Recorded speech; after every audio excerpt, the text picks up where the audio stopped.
Alright guys, today I'm going to show you how to do a crankshaft on a Duramax. I've looked everywhere, I've never seen a good video on it, and it's actually pretty simple to do. Right here we've got a 2015 Duramax LML, and we're going to pull that engine out and swap out the crankshaft. I'm going to try and make the video as short as possible. I know there's lots of people who are just trying to make long videos and it's just super annoying, so I'm gonna get right to it. I don't think I'm gonna show you how to pull the engine out. It's pretty straightforward. Almost anybody can pull an engine out. We're just gonna disconnect the radiator, pull the bumper off, pull the front clip off, and we're actually just gonna lift the cab right up. It's the easiest way to do it. I don't think I'm gonna videotape that. But yeah, we'll get to it and then show you how to pull a crankshaft on one of these guys. All right, so now we got it ready to lift the cab. I'll just kind of show you a bit about what we did here. Just pulled the fuse box off, unplug it, take off our hydro boost, disconnect your steering shaft, disconnect any wires that are connected from the motor to the cab. Disconnected our coolant hoses, top and bottom. Disconnected the transmission lines, just the two that are connected to the bottom of the chassis. And that's about it. Pulled our batteries off. Like I said, disconnected all coolant lines and whatever. So now we're gonna lift up the cab and hopefully not rip anything apart.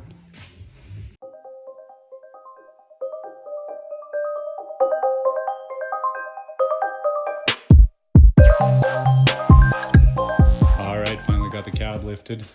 As always, every single time you think you've got everything ready and you forget some stuff. Luckily this time it was just a couple power steering lines that I had forgotten to take off. There you can see the inside right there. Pretty straightforward. Alright, now to start pulling this motor out. Pulling a motor out is pretty straightforward most of the time, but I'll just show you a little bit on a Duramax. We're just going to pull a bunch of these 15 mils in the back here that separates the motor from the transmission.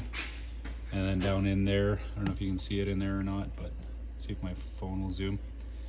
Down there you got 3 bolts for your motor mount. 15 mils. Other side, same thing, motor mount down there. 3 bolts down in there. 15 mils as well.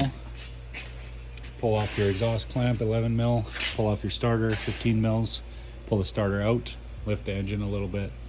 Put a strap underneath the transmission to kind of hold it up, or a transmission jack, whatever. And then pull out the torque converter bolts, 15 mils, 6 of them. And then this puppy should come right out. So I don't think I'm going to film most of that because most people don't care about how to pull a motor out. They want to know how to work on these things, and lots of people think it's overwhelming and they're scared, and they'll go send it to a shop and spend $15,000 on a job you can do yourself in your garage if you want. So yeah, my one goal in this project was to try and do this completely clean. As you can see, that's not working out for me very well, but got the engine out now. Just got to pull her out, and then we're gonna get her on a stand and start pulling her apart. Alrighty, we're getting somewhere. Got the cab off, got the motor out, right there. I don't remember exactly if we need to pull the front plate, but we're gonna pull off all these accessories. I don't know how much of this I'm gonna tape. Pretty much the air condition pump, power steering pump comes off with this bracket here. Alternator comes off with this bracket, and then I believe we gotta pull that front engine plate off. We got to pull off the exhaust back here.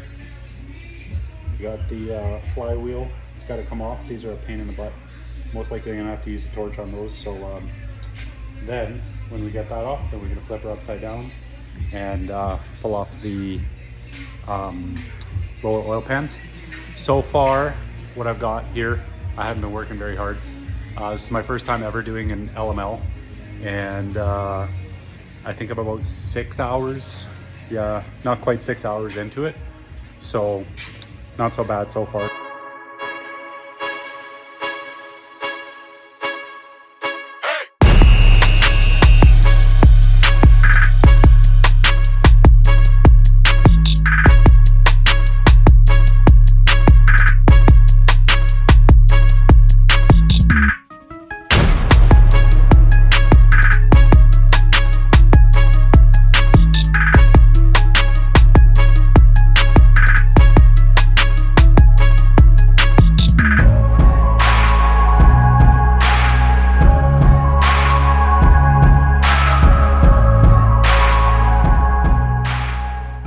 Well, it's a new day.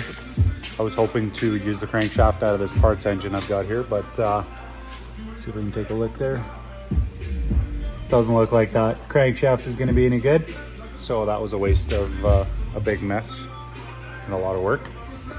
So I'm going to go use this brand new from GM crankshaft. Just waiting for my bearings to get in today. Going to put new bearings in. There she is. Looks a little bit better than the old one there. Got this place cleaned up nice, ready for some lube and some bearings and a crankshaft. So I just ended up doing this, but I'll explain a little bit. I had to, because I'm using a brand new crankshaft. I don't know if you're going to be using a new shaft or used one. Used one will normally have the oil pump gear and the reluctor wheel on it. But I had to pull this off of the old crankshaft and put it onto the new one. And you'll see here, it's just got a little slot in there. It's got these little dowels right there. It's got those little dowels in there. And it literally, it seems kind of weird, but you just give it a little tap here with a hammer. Slight, don't bend this, do not bend this or your truck won't start. Tap it slightly and it'll just pop off, and then tap the other one back on. So pretty simple. She's just about ready. So here I just put some assembly lube onto all the spots that the bearings go onto. You want to use this stuff because it's super thick, and it'll stay good till whenever you start the engine, so you don't get a dry start and destroy a brand new bearing or a brand new crankshaft or something.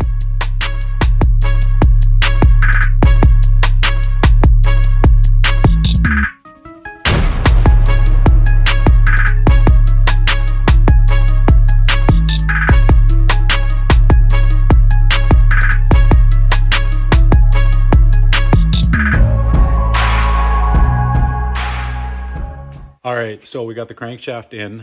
I'm sure there's some steps that would have been nice to have videotaped, but I don't have the best equipment for that. And second, it's kind of hard to do the job and videotape it. So I'm just gonna go through, now that we've got the crankshaft in, I'm gonna go through a couple things just off the top of my head. So we put the bearings in. And you'll notice I had to have a friend help me. You can do it yourself. It's just kind of a pain because you got to align all of your connecting rods so that they sit properly with your crankshaft, and it's kind of a four-handed job. Even four hands isn't quite enough all the time. Another thing that's very important is you got to make sure you set the timing right. So there's these two spots, right? These two marks here on the camshaft. Those, and then you've got the one little mark, where is she? Right there. You can see it there on the crankshaft gear. And you've got to put this little mark right in between these two lines, line it up like that. And that's about it for timing this thing. I didn't have the CP4 out, but I've been told you need to time the CP4 pump as well if you ever take it out, but I didn't. You'll notice also this is a two-piece gear, this camshaft gear, and there's tension on it on the back there. That's just to reduce noise. So you'll notice when you pull the crankshaft off, this will kind of offset itself just by like half a turn. But normally when you set the crankshaft in just set it down, it'll align itself. So sometimes you got to mess with it with a screwdriver for a little bit, and then make sure you get your new bearings in there. In the back here, you need your thrust washers. These are very easy to miss. There's a washer behind here, and then there's a washer behind here. And then there's only one here. So there's two in the front and then one at the back here. And use assembly lube on all of this stuff. Now I'm just gonna go ahead and tighten these up. 1, 2, 3, 4, kind of in a sequence, just like when you're doing your head gaskets. These go to 72 pounds, and then they go to 97, and then you do a 60-degree turn. And then all of the rod caps, we do 47 foot-pounds, and then we do 2 30-degree turns. Makes no sense to me half the time, but that's what GM calls for. And then these outer bolts here, it's a good idea. You don't have to, but it's a good idea to throw some silicone back here, because I've heard a buddy was telling me that he's had these leak oil before. So yeah, just throw some silicone in there before you tighten those up. And we're just about ready to put the front and rear plates back on, and then get her back in the truck.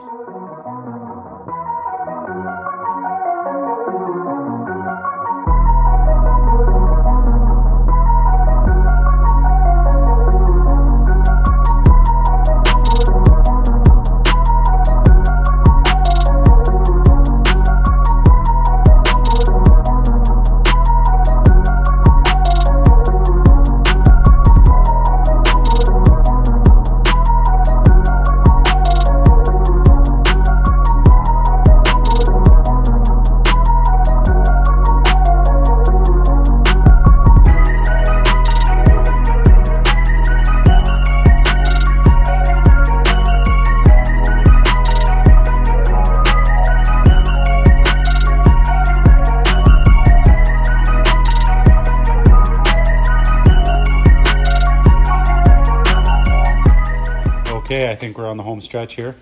I don't think people really need to see how to put things back together. Pretty simple, just the way we took it apart. Just gonna clean up this area here, throw some silicone on it, and put that rear plate back on, and close this up. Put the oil pans back on, same thing, clean them up and silicone them.